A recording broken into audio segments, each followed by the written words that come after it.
कोई गिर कर राजी तो कोई गिरा कर राजी, जो गिर कर संभल जाए, जो गिर कर संभल जाए वही जीतता है बाजी। सत श्री अकाल जी साਰਿਆਂ ਨੂੰ, मैं हूं अनमोल बजाज और मैं आपका स्वागत करता हूं जी कैम अकेडमी के प्लेटफॉर्म पर। तो भाई आज हम करने जा रहे हैं बीटा गामा फंक्शंस के प्रॉपर्टी। पिछली वीडियो में हमने प्रॉपर्टीज सारी की सारी डिस्कस की थी, तो भाई आज हम करने जा रहे हैं एग्जांपल्स। ठीक है, एक्सरसाइज ए की एग्जांपल्स करने जा रहे हैं। तो बीटा फंक्शन की प्रॉपर्टीज में वैसे बता दूं आपको, सबसे पहले हमने सिमेट्री प्रॉपर्टी की थी। तो क्या था भाई सिमेट्री प्रॉपर्टी का रिजल्ट? भी आप इनके पैरामीटर्स चेंज कर दोगे, बीटा फंक्शन की वैल्यू पर कोई फर्क नहीं पड़ेगा। जो बीटा 3,4 की वैल्यू आने वाली है वही बीटा 4,3 की भी वैल्यू आने वाली है। और जैसे और इम्पोर्टेंट प्रॉपर्टी, जैसे आपने ये प्रूफ किया था भाई बीटा फंक्शन को इस इंटेग्रल में भी एक्सप्रेस किया जा सकता है।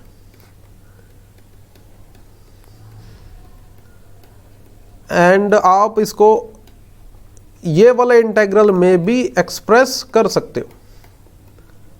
भाई इन सब के प्रूफ हैं, हम पिछली वीडियो में कर चुके हैं। अगर आपको चाहिए तो भाई मैं वीडियो का लिंक डिस्क्रिप्शन में डाल दूंगा। ठीक है, और हमने एक रिलेशन किया था भाई बीटा का फैक्टोरियल में आप फॉर्मूला क्या लिख सकते हो, बीटा mn का वैल्यू आप क्या लिख सकते हो, m-1 का फैक्टोरियल, n-1 का फैक्टोरियल, नीचे आएगा भी m+n-1 का फैक्टोरियल। बट इसकी एक लिमिटेशन है भी, ये जो m और n है ये क्या होने चाहिए, m and n are positive integers. भाई ये जो फॉर्मूला है इंटीजर्स के लिए बना हुआ है। ठीक है, जैसे कि आपको बोल दे भी बीटा 3,4 का निकाल दो, तो भाई फैक्टोरियल 3-1 का, फैक्टोरियल 4-1 का, और नीचे 7-1 का फैक्टोरियल आ जाएगा। तो ऐसे आप बीटा फंक्शन की वैल्यू फैक्टोरियल के वे से कैलकुलेट कर सकते हो। ठीक है, जैसे 2 का फैक्टोरियल 2 ही आएगा, 3 का फैक्टोरियल 6 आ जाएगा, और नीचे 6 का फैक्टोरियल दैट इज 720। तो ये आ जाएगी वैल्यू भाई आपके पास, ये कैंसिल कुंसल करके 1/60। बट इसकी एक लिमिटेशन है भाई, ये जो है पॉजिटिव इंटीजर्स पर ही लग सकता है। ठीक है, तो भी चलते पहली एग्जांपल की तरफ चलते जी। पहली एग्जांपल क्या है, एक्सरसाइज 4th ए की। भी वो कह रहा है भी इसको आप, इस इंटेग्रल को आप बीटा फंक्शन में एक्सप्रेस करो। ठीक है, बीटा फंक्शन में एक्सप्रेस करो, और वो कह रहा है भी इसी का यूज करके आपने इसका इवेल्युएशन करना है। वो तो कर ही लेंगे ना। देखो ये m है, m की वैल्यू 7, तो जो भी आंसर आएगा उसमें m7 फिल कर देंगे। और यहाँ पर n की जगह पर क्या है, 4 है, तो जो भी आंसर आएगा उसमें n की जगह पर 4, p की जगह पर 9 फिल कर देंगे। ठीक है, तो मेन मुद्दा है आपने इस इंटेग्रल को बीटा फंक्शन में कैसे कन्वर्ट करना है। ठीक है, तो यहाँ पर क्या है, आपको इंटेग्रल क्या दे रखा है मेरे भाई, x की पावर, इसमें देखो x की पावर m है, 1 - x की पावर n की पावर p। देखो मेन दिक्कत कहाँ आएगी, मैं शुरू कहाँ से करूँ भाई, मैं शुरू कहाँ से करूँ? तो एक आपको एक रास्ता अगर मिल जाए तो उस रास्ते पर चल तो लो ही गया आप। ठीक है, मेन है भी शुरू कहाँ से करें। तो देखो अगर मेरे को यहाँ पर लास्ट में क्या चाहिए, बीटा फंक्शन। ठीक है, मेरे को यहाँ पर लास्ट में क्या चाहिए भाई, बीटा फंक्शन। ठीक है, तो बीटा फंक्शन में पता नहीं पैरामीटर्स क्या आएंगे। बीटा फंक्शन में यहाँ पर क्या होता है, यहाँ पर क्या होता है, सिंगल x होता है। यहाँ पर क्या होता है, सिंगल x या सिंगल y या सिंगल z। तो यहाँ से मेरे को हिंट मिल गया। ठीक है, यहाँ से मेरे को हिंट क्या मिल गया, इसको सिंगल बनाओ। तो सिंगल कैसे बनेगा, ये सिंगल कैसे बनेगा, इसी को आप y पुट कर दो। देखो बीटा फंक्शन में क्या होता है, ठीक है, देखो बीटा फंक्शन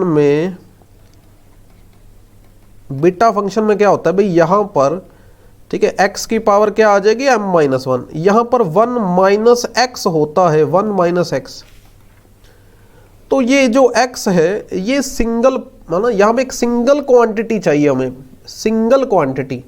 तो यहाँ पर इसको सिंगल क्वांटिटी कैसे बनाओगे, आप इसको y पुट कर दो भैया, आप इसको y पुट कर दो। ठीक है, तो यहाँ से हमें हिंट मिल गया। ठीक है, यहाँ से हमें हिंट मिल गया। तो क्या है भाई आपके पास,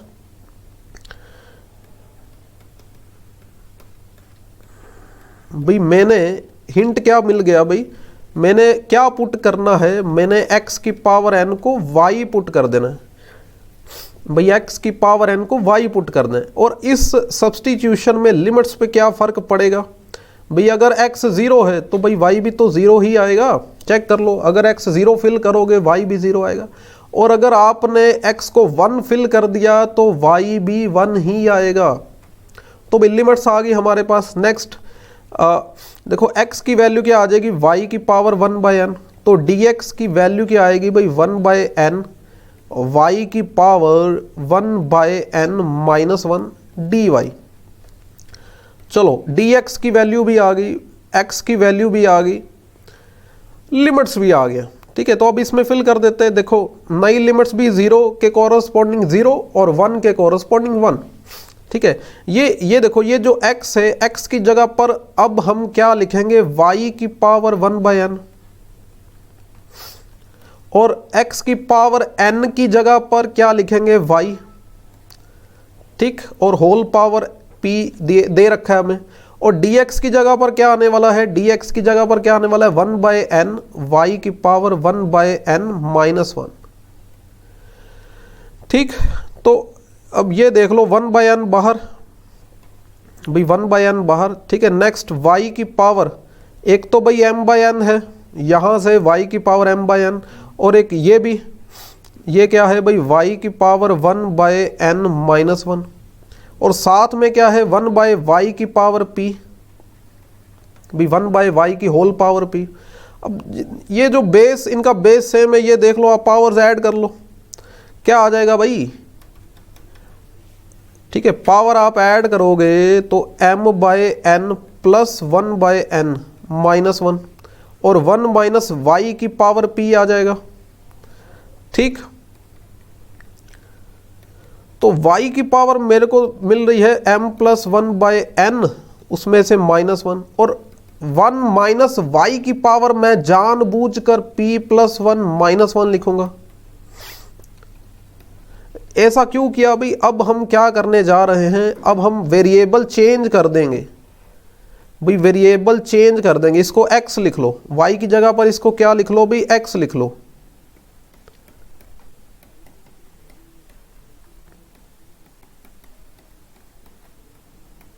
ऐसा क्यों कर सकते हैं भाई, ये definite integral, indefinite integral with constant limits. भाई अगर आपका डेफिनेट इंटेग्रल है और उसकी लिमिट्स भी कांस्टेंट है, तो चाहे वो y के, उसमें वेरिएबल क्या है y, उसमें वेरिएबल क्या है y, आप उसको चाहे वेरिएबल चेंज कर दो, वेरिएबल चेंज कर दो, वैल्यू पर कोई फर्क नहीं पड़ेगा, वैल्यू पर कोई फर्क नहीं पड़ेगा। ठीक है, तो हमने वेरिएबल चेंज कर दिया, तो वेरिएबल चेंज कर दिया, ये डेफिनेट इंटेग्रल की प्रॉपर्टी है। ठीक है, तो यहाँ पर क्या है, ये कौन सा बीटा फंक्शन देखने को मिल रहा है भाई हमें, यहाँ पर देखो, ये इतने सारे नंबर में से 1 माइनस कर रहे हो, तो ये आपका कैपिटल M आ गया। ठीक है, ये कैपिटल M -1, ये कैपिटल N -1। ठीक है, समझ रहे हो, यहाँ पर जब बीटा फंक्शन में एक्सप्रेस करते थे तो आपने x की पावर क्या देखी हुई है, M -1, तो कैपिटल M सपोज कर लो, कैपिटल M है ना, तो ये क्या आ गया, पहली जगह पर क्या आएगा M + 1/n, दूसरी जगह पर क्या आएगा p + 1 आ जाएगा भाई, दूसरी जगह पर क्या आएगा p + 1 में आज। तो भाई हमने जो गिवन इंटेग्रल था उसको बीटा फंक्शन में एक्सप्रेस कर दिया। ठीक है, कर दिया भी एक्सप्रेस, क्या वैल्यू आई है भी, क्या वैल्यू आई है 1/n बीटा फंक्शन। पैरामीटर्स क्या आए हैं भाई, m + 1, m + 1/n, p + 1 भाई, m + 1/n, p + 1। ठीक है, अब इसका, इसी का सेकंड पार्ट देख लो भाई। अब सेकंड पार्ट में हमने देखो, अगर आपको ये चीज चाहिए, इसको इवेल्युएट करना है, तो भाई आपको क्या लेना पड़ेगा, आपको m7 लेना पड़ेगा, n की वैल्यू 4 लेनी पड़ेगी, p की वैल्यू 9 लेनी पड़ेगी, m की वैल्यू 7, n की वैल्यू 4 और p की वैल्यू 9 लेनी पड़ेगी।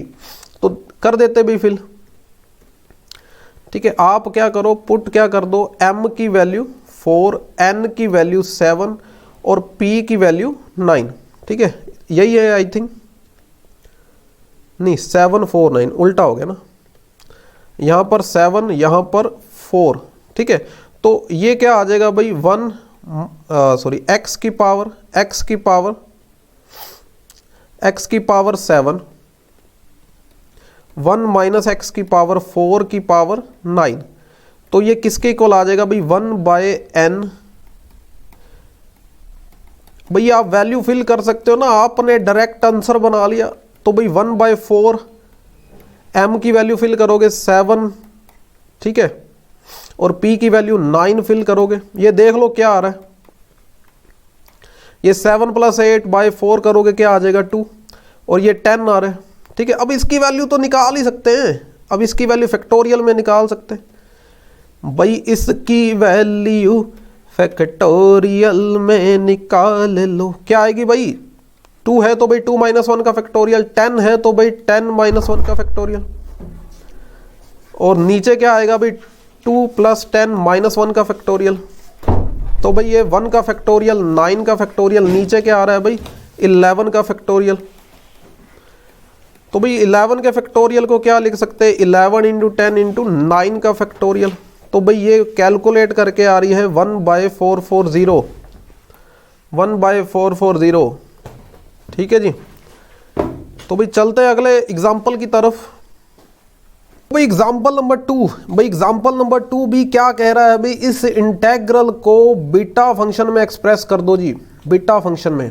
तो भाई ये जो आपको इंटेग्रल दे रखा है, ठीक है, देखो मेन दिक्कत कहाँ आएगी, शुरू कहाँ से करें, ये आपको सोचना पड़ेगा भाई शुरू कहाँ से करें, ठीक है।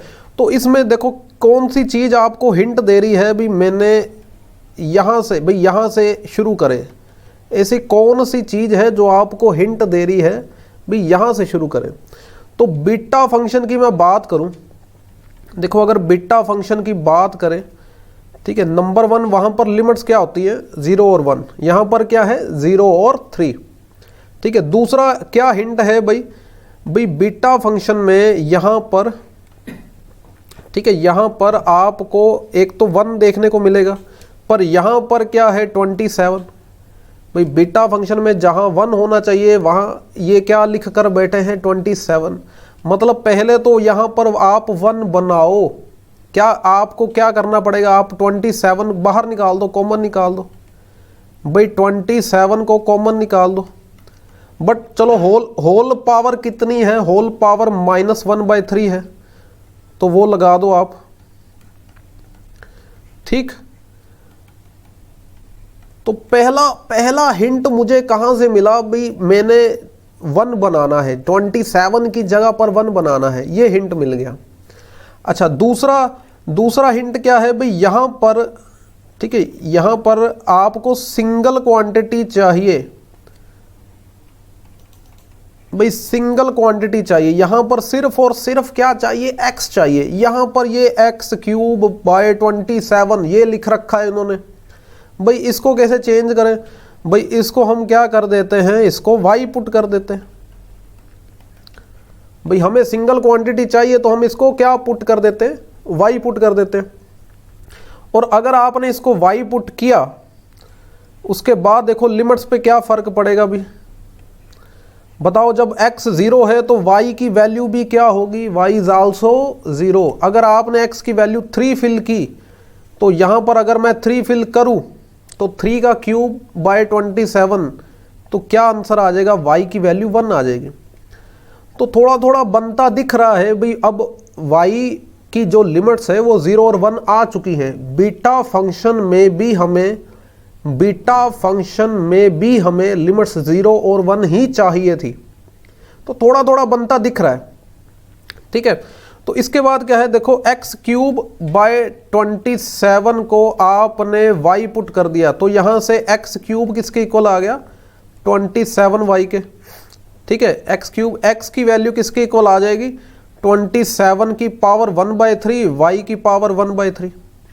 तो भाई dx क्या आ जाएगा आपके पास, 27 का क्यूब रूट क्या होता है भाई 3, ठीक है। y ये आप करोगे क्या आ जाएगा, इसका डिफरेंशियल निकालोगे क्या आएगा 1/3 y की पावर 1/3 -1 dy।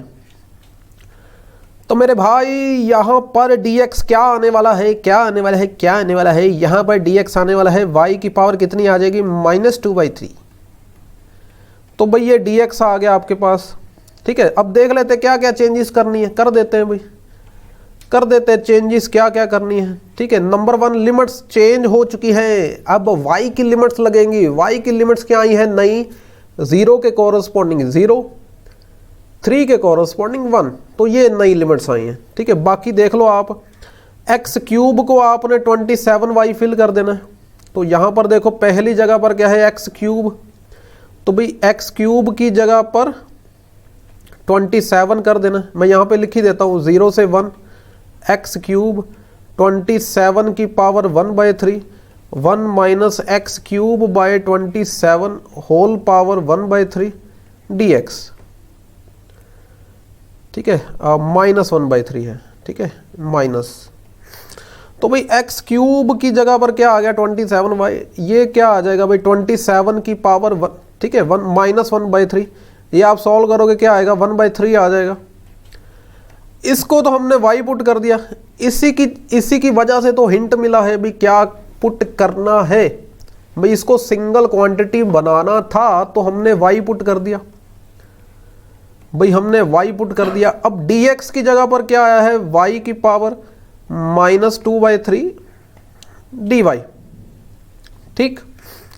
तो यहां पर देखो आप ये कुछ कैंसिल हो रहा है तो भाई कैंसिल कर दो, ठीक है। ये 9 भी बाहर चला जाएगा और y की पावर यहां पर 1, यहां पर -2/3 भाई, इनको इकट्ठा कर दो, 1 माइनस y की पावर -1/3, ठीक। तो ये आ गया आपके पास, y की पावर कितनी आ रही है, y की पावर आ रही है 1/3 सॉल्व करके, 1 माइनस y की कितनी पावर आ रही है -1/3, हाँ जी। तो ये अभी इसको बीटा फंक्शन में एक्सप्रेस करना है तो आपको क्या करना पड़ेगा, पावर में 1 ऐड कर दो, 1 माइनस भी कर दो, दोनों की पावर में 1 ऐड कर दो और 1 माइनस भी कर दो, ठीक। तो ऐसा करने से क्या होगा आपको पता चल जाएगा m क्या है और n क्या है, दिक्कत नहीं आएगी, सोचना नहीं पड़ेगा। 1 ऐड करो 1 सब्ट्रैक्ट कर दो, 1 ऐड करो 1 सब्ट्रैक्ट कर दो, ठीक है। ये y की पावर 4/3 -1, 1 माइनस y की पावर 2/3 -1, सोचना नहीं पड़ेगा, ऐड कर दो सब्ट्रैक्ट कर दो। अब इसके आगे हम ये वेरिएबल चेंज कर देंगे, वेरिएबल चेंज कर देंगे, x की पावर 4/3 -1, क्योंकि हम कर सकते हैं डेफिनेट इंटेग्रल में भी, इन डेफिनेट इंटेग्रल आप y की जगह पर x कर दो, वैल्यू पर कोई फर्क नहीं पड़ेगा मेरे भाई, ठीक है। ये मैं आपको बता चुका हूं स्टार्टिंग्स की वीडियो में। तो अब इसको कौन सा बीटा फंक्शन लिखा जा सकता है, ये आप ये देख लो भाई, ये m आ गया और ये n आ गया, तो कौन सा बीटा फंक्शन लिखा जा सकता है अभी इसको, है ना, 4/3 2/3। और यही तो वो चाहते थे, आप इसको बीटा फंक्शन में एक्सप्रेस कर दो, बीटा फंक्शन में एक्सप्रेस कर दो, कर दिया अभी हमने, ठीक है। ये आंसर आ गया, वो चाहते थे इंटेग्रल को बीटा फंक्शन में एक्सप्रेस करना, कर दिया, ठीक। तो यही आंसर है, उसको इवैल्यूएट करने को तो बोला ही नहीं, सिर्फ एक्सप्रेस करने को कहा था उन्होंने, ठीक है जी, कर दिया हमने। तो अगले क्वेश्चन पे चलते हैं जी, अगली एग्जांपल पर चलते हैं, ठीक है। एग्जांपल नंबर 3 पे आ जाओ भी। एग्जांपल नंबर 3 में कह रहा है भी शो दैट ये जो चीज़ है, ये जो इंटेग्रल है, ये वाले बीटा फंक्शन में लिखा जा सकता है, ये वाले बीटा फंक्शन में लिखा जा सकता है। और पंजाब यूनिवर्सिटी का प्रीवियस ईयर का ये क्वेश्चन है, तो भाई ये छोड़ने का तो भाई मतलब ही नहीं बनता, ठीक है। चाहे आपको टाइम ज़्यादा लगाना पड़े, नोट्स बना लो अच्छे से नोट्स बना लो, वही आपके लास्ट में काम आएंगे। देखो पेपर कब होंगे, दिसंबर में, जनवरी में, इतनी ठंड होगी दिसंबर जनवरी में, ठीक है भाई। आपसे कंसंट्रेशन नहीं हो पाएगा, फोकस नहीं हो पाएगा। बट अगर आपका पहले से ही नोट्स प्रिपेयर है तो आपको कम मेहनत करनी पड़ेगी, आपका काम बहुत ईजी हो जाएगा। तो थोड़ा थोड़ा डेली मरोगे तो उस टाइम पेपरों में आपको कम मरना पड़ेगा, ठीक है। थोड़ा थोड़ा डेली कम मरोगे, ठीक है, पेपरों में आपको दिक्कत नहीं आएगी फिर। तो आप देखो इसमें आपको इंटेग्रल क्या दे रखा है भाई, इंटेग्रल क्या दे रखा है, एक्स की पावर ये लिमिट्स क्या है, जीरो से पी, अंदर क्या है भाई एक्स की पावर एम है, p raise to power Q x minus x raise to power Q whole power n, ये दे रखा है। अब फिर सोचना ये है शुरू कहाँ से करें। जब भी बीटा फंक्शन में एक्सप्रेस करते हैं, ठीक है, जो भी आपको बीटा फंक्शन दे रखा है उसमें मेन क्या है भाई मेन क्या है आपका, यहाँ पर क्या होना चाहिए, 1 होना चाहिए, और यहाँ पर सिंगल क्वांटिटी होनी चाहिए, 1 सिंगल क्वांटिटी। तो पहले तो यहाँ पर 1 बनाओ, इसको कॉमन निकाल दो, ठीक है भाई, इसको कॉमन निकाल दो, p की पावर q कॉमन निकाल दो। पर अगर वो कॉमन निकला तो होल पावर n भी है भाई, होल पावर n भी है।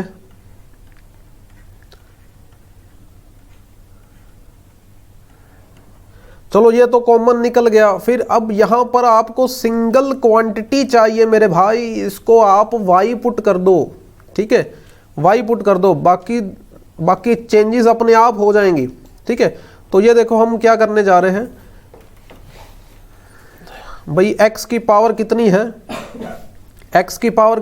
m, p की पावर कितनी है, qn, ठीक है, 1 माइनस,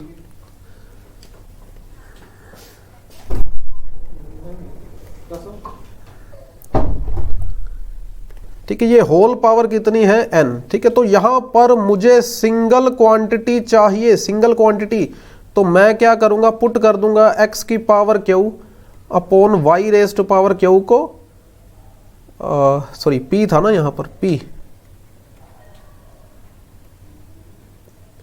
ठीक है, p था भाई, इसको y पुट कर देंगे तो x की पावर q किसके इक्वल है ना, या इसको आप क्या लिख लो, इसको आप होल पावर लिख लो, x बाय p की होल पावर q, ठीक है। इससे क्या होगा, ये x बाय p, y की पावर कितनी आ जाएगी, 1 बाय q। इसको आप दूसरी साइड लेके जाओगे, इस साइड लेके जाओगे, पावर क्या हो जाएगी, 3 पावर दूसरी साइड जाके क्या बन जाती, 1/3। अगर x cube is equal to 2 है तो भाई दूसरी साइड लेके जाओगे तो x क्या आ जाएगा, 2 की पावर 1/3। उसी तरह से यहां पर हम लेके के 1/q आ जाएगी, x की वैल्यू क्या आ गई आपके पास, p इंटू वाई की पावर 1/q, ठीक। अब यहां से देखो आप क्या क्या कर सकते हो, ठीक है। सबसे पहले तो लिमिट्स निकाल लो भाई, x की क्या क्या लिमिट्स है भाई, x की क्या क्या लिमिट्स है, आपने किसको पुट किया, x की पावर q अपॉन p की पावर q को आपने y पुट कर दिया। अगर आपने x की वैल्यू 0 ली तो y की वैल्यू भी 0, x की वैल्यू p ली तो y की वैल्यू क्या आ जाएगी, वो 1 आ जाएगी भाई, वो 1 आ जाएगी। और यही तो चाहिए हमें, यही तो लिमिट्स चाहिए थी, दोनों की दोनों मिल गई, ठीक है। dx निकाल लेते हैं भाई, dx निकाल लेते हैं। x की वैल्यू क्या है भाई, x की वैल्यू क्या है, p y की पावर 1/q, तो ये सॉल्व कर लेते हैं, p, ठीक है, ये 1/q, y की पावर 1/q माइनस 1 dy, तो भाई dx भी आ गया हमारे पास,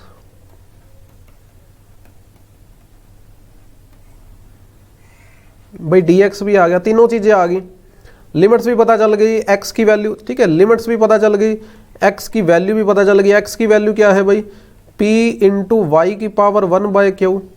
नंबर 2 dx पता चल गया, dx क्या है, p/q, y की पावर 1/q माइनस 1 dy, भाई ये दोनों चीजें पता चल गई, ठीक है। तो अब सब्स्टिट्यूशन कर देते हैं ना, सब्स्टिट्यूशन कर देते, क्या है भाई,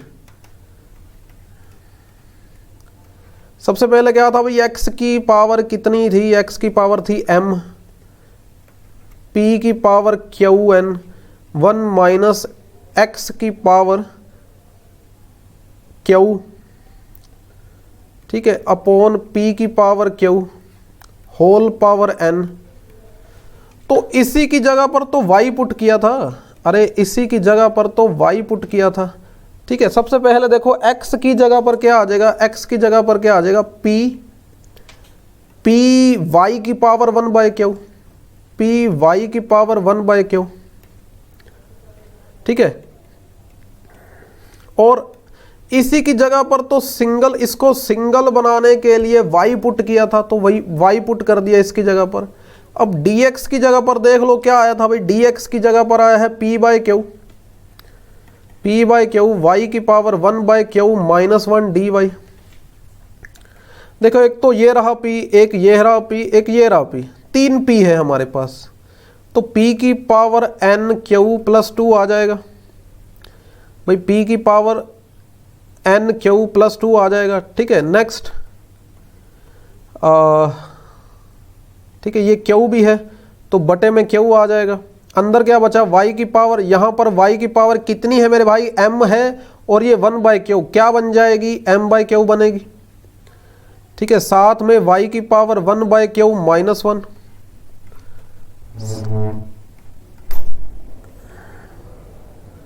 ठीक है, साथ में 1 माइनस वाई की पावर n आ गया, ठीक।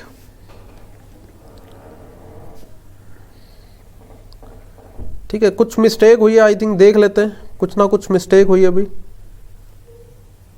ठीक है। ये हाँ यहाँ पर मिस्टेक हुई, ये p की पावर m, ठीक है, यहाँ पर क्या है p की पावर m है ना, ये थोड़ी सी मिस्टेक हुई है, अब अगले पेज पे कर लेते हैं, ठीक है। यहाँ यहीं पे कर लेते हैं, देखो यहाँ पर क्या है, p की पावर m है, ये p की पावर m,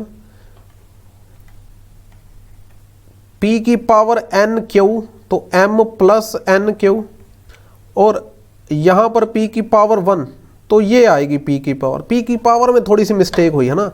नेक्स्ट q, नीचे q की पावर कितनी आएगी भी, q की पावर 1 ही आएगी है ना, चेक कर लो, जो प्रूफ करना है उसमें q की पावर 1 ही है, ठीक है, बिल्कुल q की पावर 1 ही है, और p की पावर कितनी है, q n plus m plus 1, देखो हमारी भी इतनी आ रही है, ठीक है, ठीक है। दोनों की पावर्स मैच करके, बाकी देख लो आप, y की power m by Q, y की power m by Q plus 1 by Q minus 1, and 1 minus y की पावर 1 माइनस वाई की power n dy, 1 minus y की पावर n dy, ठीक है। तो ये देख लो आप, कांस्टेंट बाहर निकाल दो, p की पावर भाई, p की पावर कितनी है, m plus n Q plus 1, जो लिमिट्स चाहिए थी वो दोनों की दोनों आ चुकी हैं। y की पावर कितनी देखने को मिल रही है, m plus 1 by Q minus 1 minus y की पावर आप n की बजाय n प्लस 1 माइनस 1 लिख लो, ठीक। अब डेफिनेट इंटेग्रल में हम वेरिएबल चेंज कर सकते हैं, हम y की जगह पर क्या लिख देंगे भाई, x लिख देंगे भाई, y की जगह पर x लिख देंगे, कोई फर्क नहीं पड़ेगा। अब इसको बीटा फंक्शन में एक्सप्रेस करो, अरे मेरे भाई बीटा फंक्शन में एक्सप्रेस करो, क्या बन जाएगा, ये कौन सा पैर, ये m आ गया और ये n आ गया, ठीक है, m plus 1 by Q comma n plus 1, और यही आपकी राइट हैंड साइड है, यही आपकी राइट हैंड साइड देख लो भी, ठीक है। n प्लस 1 पहले रखा हुआ है, वो कोई चक्कर नहीं, ड्यू टू सिमिट्री प्रॉपर्टी हम ये इंटरचेंज कर सकते हैं, due to symmetry property interchange कर दो भी, n प्लस 1 पहले रख दो, m प्लस 1 बाय क्यू बाद में रख दो, because of symmetry property, because of symmetry property इतना कर सकते हैं, ठीक। और ये अब जाकर आपकी राइट हैंड साइड आ गई भाई, ठीक है। तो भाई थोड़ा सा आपको सोचना पड़ेगा भाई, शुरू कहाँ से करें, क्या हिंट है, क्या हिंट दे रहा है क्वेश्चन आपको, क्या वो चीख चीख कर बता रहा है, ये आपको सुनना पड़ेगा। ठीक है जी। फोर्थ एग्जांपल में क्या है, using the property, using the property, ये कौन सी प्रॉपर्टी है, ये कौन सी प्रॉपर्टी है, सिमेट्री प्रॉपर्टी। तो वो चाहते हैं सिमेट्री प्रॉपर्टी का यूज करके आप इसको इवेल्युएट करो, इवेल्युएट करो। तो पहले सिमेट्री प्रॉपर्टी यूज करनी है, फिर इवेल्युएशन करनी है ना। तो आप ये देखो, आपको इंटेग्रल क्या दे रखा है ना, ये x का 3 है, ये 1 माइनस एक्स की पावर 4/3। तो पहला तो इसको बीटा फंक्शन में एक्सप्रेस करो। इसको क्या लिख लोगे आप, x की पावर 4 माइनस 1 माइनस एक्स की पावर, अब ये नहीं सोचना क्या लिखें क्या लिखें, 1 ऐड करो 1 सब्ट्रैक्ट करो, 1 ऐड करो 1 सब्ट्रैक्ट करो। ठीक है, तो ये मैंने 1 ऐड किया 1 सब्ट्रैक्ट कर दिया। अब ये देखो x की पावर 4 माइनस 1 माइनस एक्स की पावर कितनी आ जाएगी, 7/3 माइनस 1। ठीक है, तो ये कौन सा बीटा फंक्शन बनता दिख रहा है, यहां पर 4 लिखा हुआ है, यहां पर 7/3। तो पैरामीटर्स क्या आएंगे भाई, 4 7/3, 4 7/3। अब वो चाहते हैं आप कौन सी प्रॉपर्टी का यूज करो, सिमेट्री प्रॉपर्टी। तो सिमेट्री प्रॉपर्टी यूज कर देते हैं।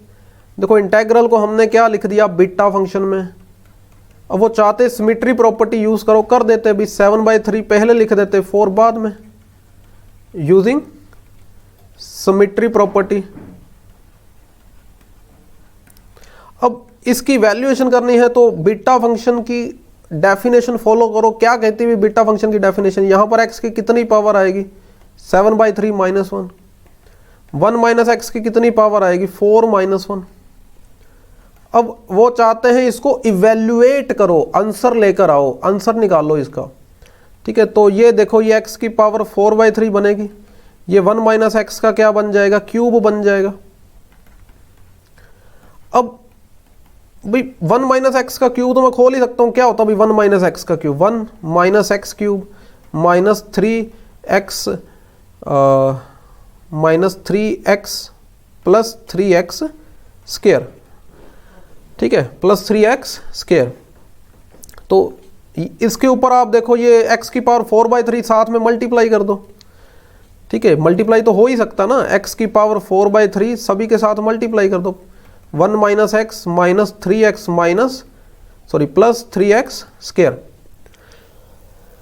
ठीक, तो x की पावर 4/3 मल्टीप्लाई कर दो, क्या आ जाएगा भाई, पहली जगह पर 4/3 आएगी, दूसरी जगह पर 4/3 प्लस 3 आ जाएगा, तीसरी जगह पर 4/3 प्लस 1 आएगा। ठीक है, लास्ट वाले में क्या होगा, 4/3 प्लस 2 आएगा। अब इन सब की इंटीग्रेशन मुझे करनी आती, ये क्या आ जाएगा, 3 9 प्लस 4 13। ठीक है, सबकी इंटीग्रेशन आती मुझे करनी, तो मैं कर दूंगा, कोई दिक्कत नहीं है। क्या होता है भाई, x की पावर n की इंटीग्रेशन क्या होती है भाई, x की power n plus 1 upon n plus 1। ठीक है, क्या होती, यही होती ना इंटीग्रेशन। तो ये लगा दो आप, फॉर्मूला लगा दो। ठीक है, इसमें कंडीशन होती है n माइनस 1 नहीं होना चाहिए, तो ये लगा दो फॉर्मूला। क्या आएगा भाई, x की पावर 7/3 अपॉन 7/3 माइनस x की पावर 1 ऐड करोगे, क्या बन जाएगा, 16/3 अपॉन 16/3 माइनस ये x की पावर 10/3 अपॉन 10/3 प्लस 3x की पावर 13/3 अपॉन 13/3। ठीक है, लिमिट्स ये आप फिल कर दो। ठीक है, लिमिट्स फिल कर देते हैं। तो ठीक है, ये पहले 1 फिल करोगे। ठीक है, 1 फिल करोगे, क्या आ जाएगा आपका,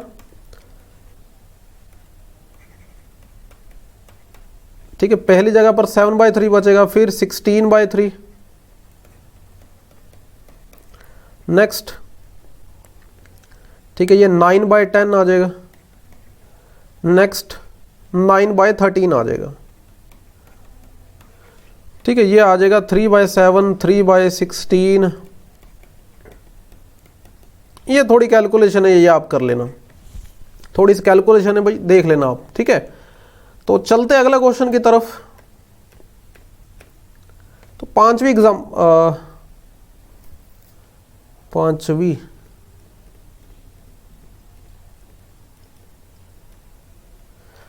ठीक है जी, पांचवी एग्जांपल में क्या है, प्रूव दैट भाई ये चीज क्या है 1/20 के इक्वल। ठीक है, लेफ्ट हैंड साइड क्या दे रखी है आपको, -1 से इन्फिनिटी।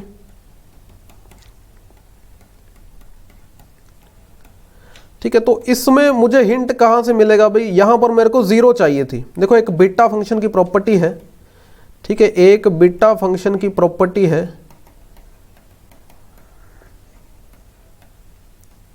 क्या प्रॉपर्टी है भाई बीटा फंक्शन की,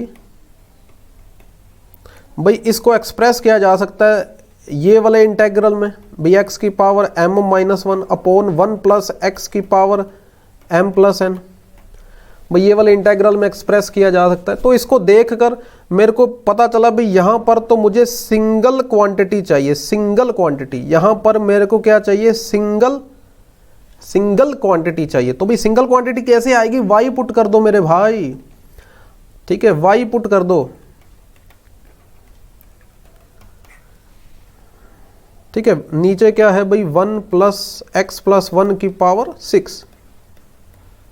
तो आप क्या करो, सिंगल क्वांटिटी लाने के चक्कर में इसको y पुट कर दो, dx की वैल्यू क्या आ जाएगी, dy आ जाएगी।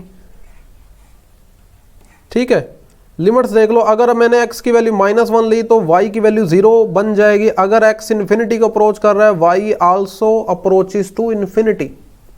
भाई लिमिट्स भी आ गई, हमें भी 0 से इन्फिनिटी लिमिट्स ही चाहिए थी, है ना, हमें भी यही लिमिट्स चाहिए थी। यहां पर y आ गया, नीचे 1 प्लस y की पावर क्या आ गया, 6 आ गया। फिर आप वेरिएबल चेंज कर दो, वेरिएबल चेंज कर दो, हम कर सकते हैं भाई चेंज, भाई वेरिएबल चेंज कर सकते हैं डेफिनेट इंटेग्रल में। इनडेफिनेट इंटेग्रल क्या होता है मेरे भाई, अगर आप y की इंटीग्रेशन, है ना, y वेरिएबल वाला है कोई फंक्शन, उसकी इंटीग्रेशन कर रहे हो तो चाहे उसकी जगह पर x कर दो, अरे वैल्यू पे कोई फर्क नहीं पड़ेगा। अब इसको बड़े ध्यान से आपने एक्सप्रेस करना है। ठीक है, नीचे क्या है 1 प्लस x की पावर 6। भाई एक तो यहां पर आपने क्या करना है, पावर में 1 ऐड कर दो। ठीक है, पावर 1 ही है ना, यहां पर 1 ऐड करोगे क्या बन जाएगा 2, 1 सब्ट्रैक्ट कर दो, 1 सब्ट्रैक्ट कर दो, मतलब ये किसकी वैल्यू आ गई, ये m की वैल्यू है। तो फिर इसके अकॉर्डिंग, ठीक है, यहां पर आप इसको लिखो 2 + 4, मतलब ये m है, ये n है, ये m है, ये n है। देखो दोबारा देख लो, बीटा फंक्शन में